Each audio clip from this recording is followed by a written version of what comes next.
ጠላቶቻችንን ማሸነፍ የምንችለው በጋራ መቆም ስንችል ነው ሲሉ አምባሳደር ጄኔራል ባጫ ደበሌ ተናገሩ።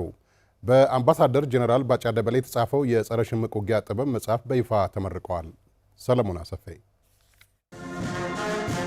40 ዓመታትን በውትድርና ህይወት ውስጥ ያገለገሉት አምባሳደር ጄኔራል ባጫ ደበሌ ቡታ የውትድርና ህይወትና ጥበብን መሰረት ያደረገ መጽሐፍ አስመርቀዋል። አምባሳደር ጄኔራል ባጫ ደበሌ ሁላችንም ለኢትዮጵያ እናስፈልጋታለን፣ ኢትዮጵያ ወደር የሌላት ብርቅዬ ሀብትና ጌጣችን ናት ብለዋል። ኢትዮጵያ አብሮ ይኖራል። አብሮ ስለሚኖር ነው ኢትዮጵያ የኖረችው አሁን እና ኢትዮጵያ ትፈርሳለች ይሉናል። ኢትዮጵያን የሰራት የለም። ያ ትፈርሳለች የሚል ሰው ኢትዮጵያን በዚህ አይነት መንገድ አያፈርሳትም። ማትፈርስበት እንዳትፈርስ ተደርጋ የተበጀች ናትና ከዚህ የተነሳ ይሄ ጽሁፍ ከህዝብ ጋር አስተዳደሩ ፖለቲከኛው ኮሙኒኬት እንዲያደርግ ነው የሚያደርገው። ውጊያ የሚለው ነገር ወታደር ነው የሚመለከተው። ከዚህ ተነስቶ ሰው ለወታደር ነው የሚያገለግለው ብሎ ነው የሚያስበው። ነገር ግን ሁሉንም የሚያካትት ሁሉም ሊያቀውና ተግባራዊ ሊያደርገው የሚገባ ፊልድ ማኑዋል ነው። ኢትዮጵያ ታላቅ ሀብትና ታሪክ ያላት ሀገር ናት ያሉት አምባሳደር ጄኔራል ባጫ ደበሌ ቡታ ባለን ጸጋ እንዳንጠቀም እንቅፋት በስቷል። ይህንን የምናሸንፈው በጋራ ቆመን ጠላቶቻችንን ማሸነፍ ስንችል ነው ብለዋል። የማንሰራራት ወቅት ላይ ነው ያለነው። ብዙ ነገሮችን አይተናል። አይተንም ማናቀውን ነገር ነው ያየነው። ይሄን ልናስቀጥል ከሆነ የሸፈቱ ልጆችን ማስገባት ነው። የሸፈቱ ልጆች የማያገቡ ከሆነ ግልጽ ነገር ነው። በጠመንጃ ነው የሚዋጉት፣ በጠመንጃ ነው መልስ የሚሰጣቸው። ስለዚህ ህዝቡ ልጆቹን ማስገባት አለበት፣ አንድነቱን መጠበቅ አለበት። ያኔ ኢትዮጵያን ወደምንፈልገው ደረጃ ልናሳድጋት ሁላችንም የበለጸግን እንሆናለን።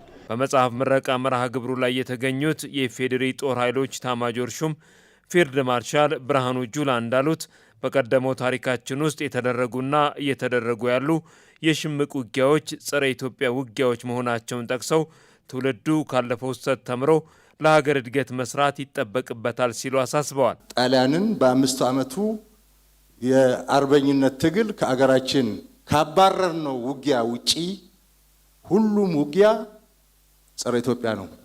ባለቤቱ ደግሞ ታሪካዊ ጠላት ነው። ታሪካዊ ጠላት ከጀርባችን ሊወርድ በፍጹም አልቻለም። ይሄን እኛ ነን የምንፈጥረው። ይሄ የኛ ጥያቄ ነው። የኛ ጥያቄ ከአባቶቻችን፣ ከጳጳሶቻችን፣ ከሼኮቻችን፣ ከሀጃጂዎቻችን፣ ከምሁራኖቻችን በላይ ነው አይደለም። ራሳችንን በራሳችን እያጠፋን ነው። ዘመኑ የኤአይ ሆነዋል።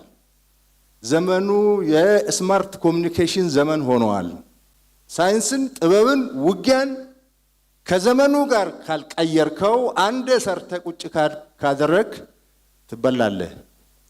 የጄኔራል ባጫ መጽሐፍ እኔ ከዚህ አንጻር ነው የማየው።